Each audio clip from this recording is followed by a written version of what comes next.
Assalamualaikum warahmatullahi wabarakatuh. Menanggapi materi 1 kemarin, sebelum pembuatan aplikasi nanti itu kan kita harus ada yang namanya tabel sheet. Nah, kemarin saya sudah buatkan beberapa tabel sheet.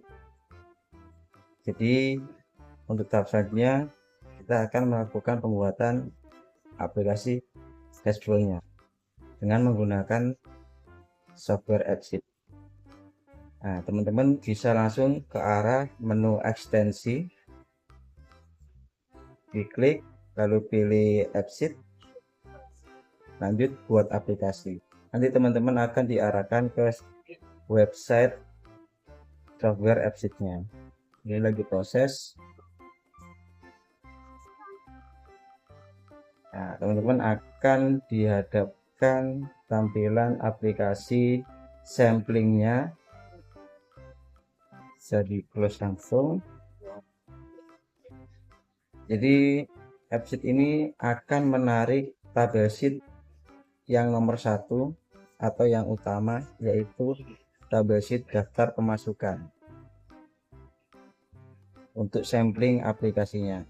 Cuman tampilannya ini masih amburadul ya, ini kita harus lakukan lagi nanti untuk UX-nya.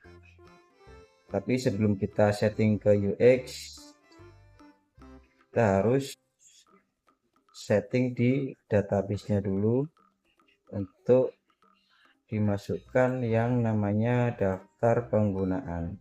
Untuk yang daftar pemasukan kan ini sudah dimasukkan otomatis oleh AppSheet.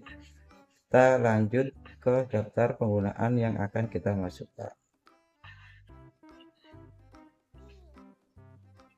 Nah, oke, ini sudah masuk database-nya.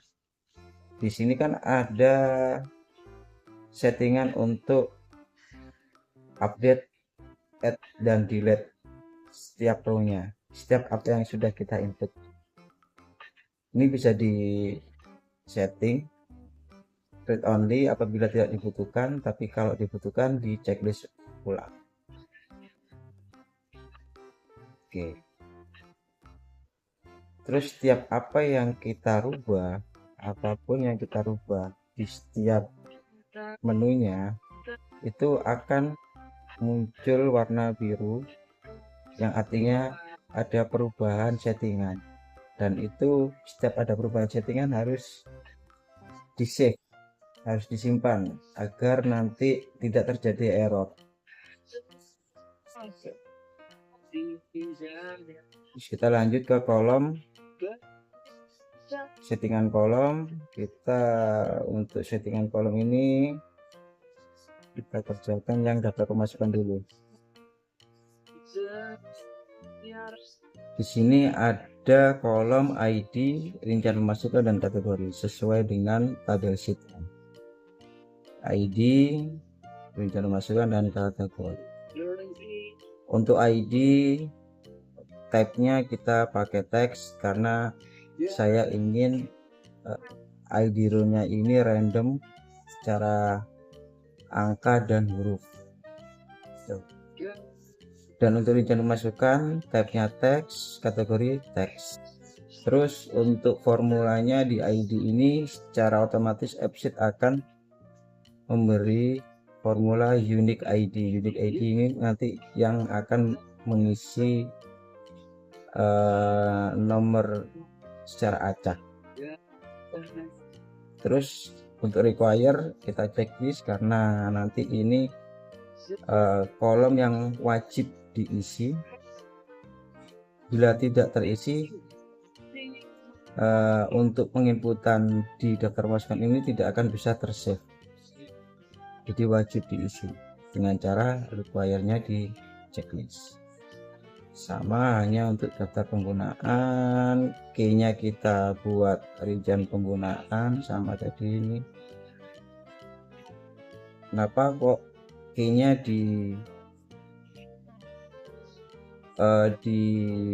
dipindah ke rincian penggunaan checklistnya? Karena nanti rincian penggunaan ini atau rincian pemasukan ini yang akan muncul di list opsi ketika kita melakukan penginputan di rincian pemasukan atau pengeluaran.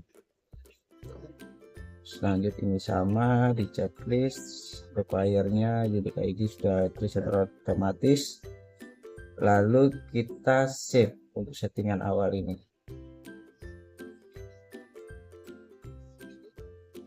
Akan tetapi untuk daftar pemasukan ini, tabel daftar pemasukan ini dan penggunaan tidak akan kita munculkan di menu aplikasinya karena ini sifatnya database ya, database.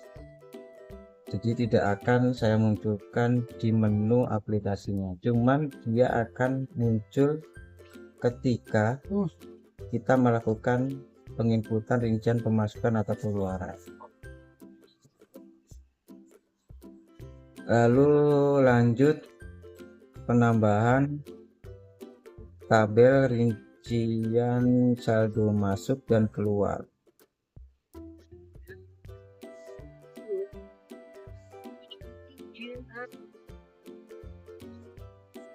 Nah, rincian saldo dan keluar ini kita checklist semua karena nanti ada proses update, add dan delete.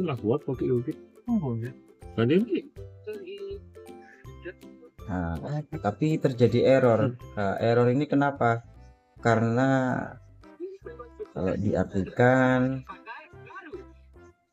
itu nama kolom nominal dalam skema rincian saldo keluar, skema dengan tipe kolom harga menentukan currency simbol Rp. Nah, ini ada kesalahan settingan di simbol. Nah, coba kita cek di menu data kolom, kita masuk ke saldo keluar dulu. Kita coba setting yang bermasalah ini. Nah, ini permasalahannya di sini. Ini harus dirubah Rp tanpa ada simbol titik Rp. Rp. Oke, kita down. Terus keterangan juga, keterangan ini kan bukan harga, jadi keterangan ini kita buat teks. KN ini kita buat angka, number, tahun ini teks karena nanti kita akan mengisi formula di sini, bulan teks, tanggal, date. Oke, kategori teks, rincian ini. Nah, ini yang bakal nanti jadi menu penginputan rincian saldo keluar, pengeluaran, rincian pengeluaran. Jadi untuk rincian penggunaan ini kita pilih type ref. Nah, lalu teman-teman akan dihadapkan source table-nya ini kita ambil dari tadi pengeluaran ya. Pengeluaran berarti daftar penggunaan. Nantinya dari daftar penggunaan.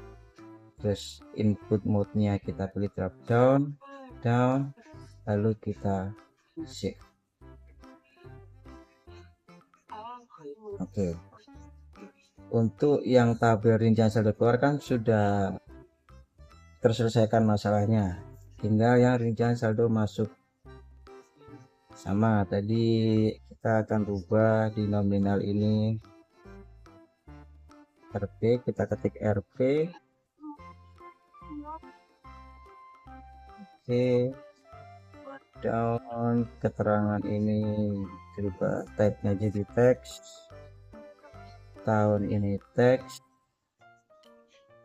rincian pemasukan ini type-nya ref, source table-nya itu memasukkan yang saldo masuk, berarti daftar masuk, source-nya dibuat short down, save.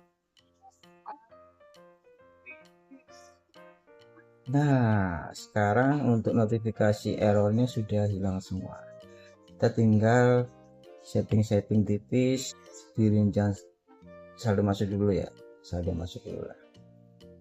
Nah, karena rincian di tabel rincian saldo masuk ini untuk kolom rincian pemasukannya type-nya ref, dan refnya referensi yang mengambil dari source table daftar pemasukan,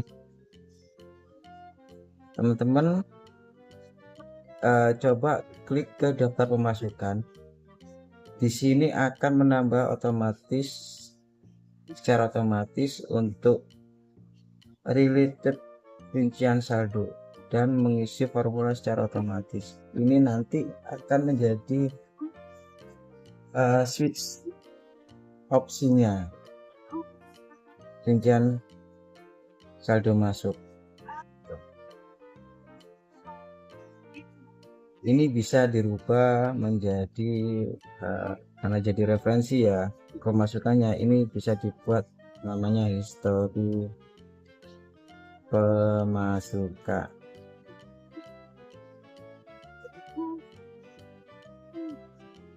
Lalu kita save.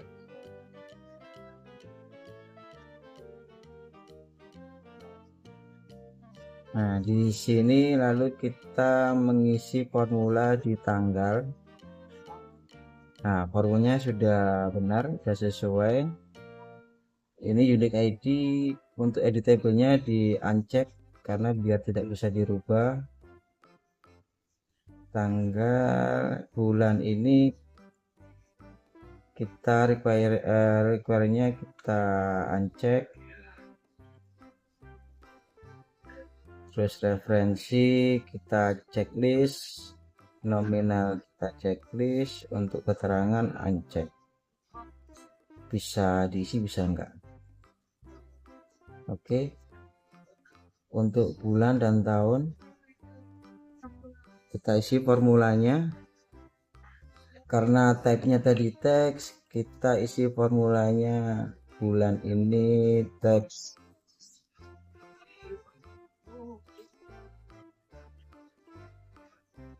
Tutup buka kurung, ambil tanggal,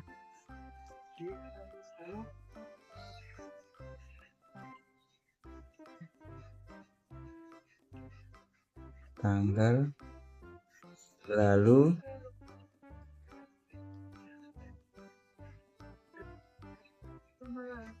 koma,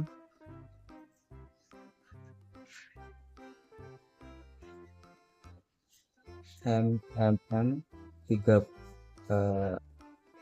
bulan, terus kurung,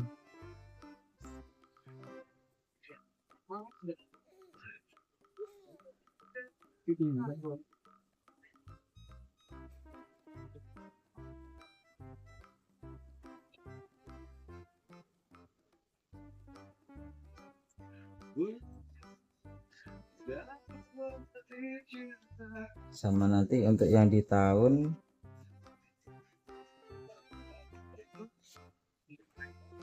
tanggal, kalau tahun di 4 hasil jadi error. Oh ini ada yang salah formula.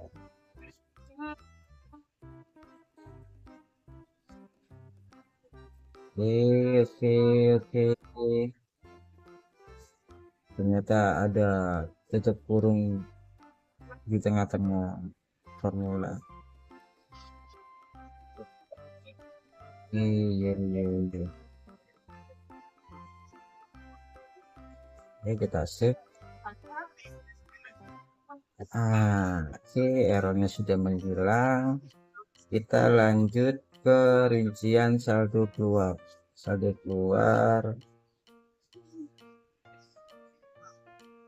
Settingan saldo keluar.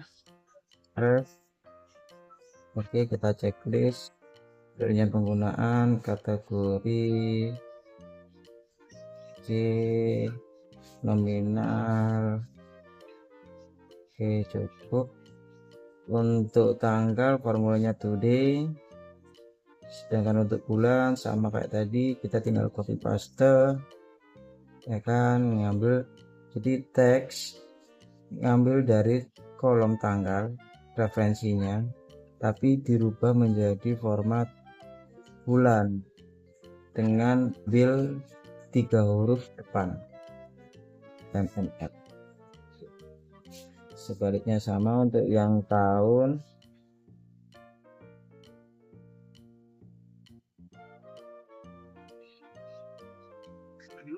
Kita save. Oke, aman, tidak ada yang terjadi error.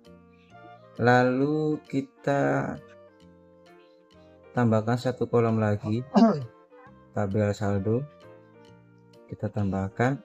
Tapi karena sebelumnya di spreadsheet itu ada formula atau rumusnya di spreadsheet, jadi kita nggak perlu mengisi formula di absennya. Kita untuk update-nya ini kita buat read only, jadi nggak bisa diedit melewati absen. Untuk kolomnya ini kita benar, ini price semua. Untuk ini di spreadsheet formulanya kita hapus, sama saldo keluar juga di spreadsheet formulanya kita hapus,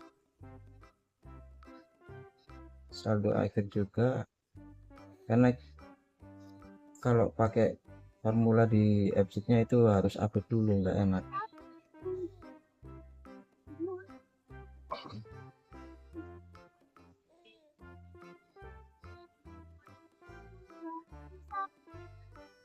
Nggak bisa. Oke, kolom 6. Oh, ini RP nggak boleh ada titiknya.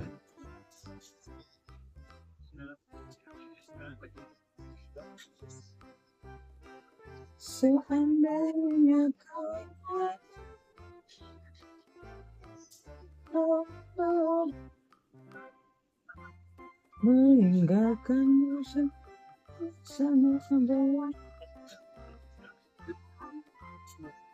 RP. Oke, ciao. Tadi ini kayaknya belum dirubah ini. Nah ya. Oke, kita save. Nah, benar kan? Jadi untuk currency simbolnya itu nggak boleh ada titik. Kalau ada titik error, jadi harus ngambil dari referensi yang sudah disediakan oleh absen gitu. Oke, semua tabel sheet sudah masuk di dalam settingan absennya. Sekarang kita tinggal setting UX nya, tampilannya. Jadi untuk tahap berikutnya kita akan membuat tampilan UX nya, tapi untuk pembuatan tampilan UX ini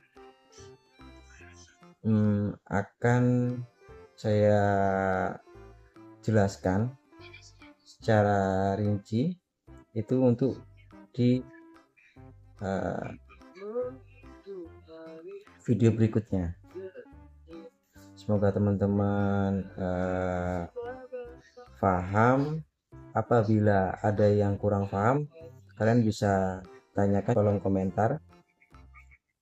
Semoga untuk materi satu ini teman-teman bisa cepat memahami cara pembuatan aplikasi cashflow-nya. Oke, cukup sampai di sini. Assalamualaikum warahmatullahi wabarakatuh. Semoga bermanfaat.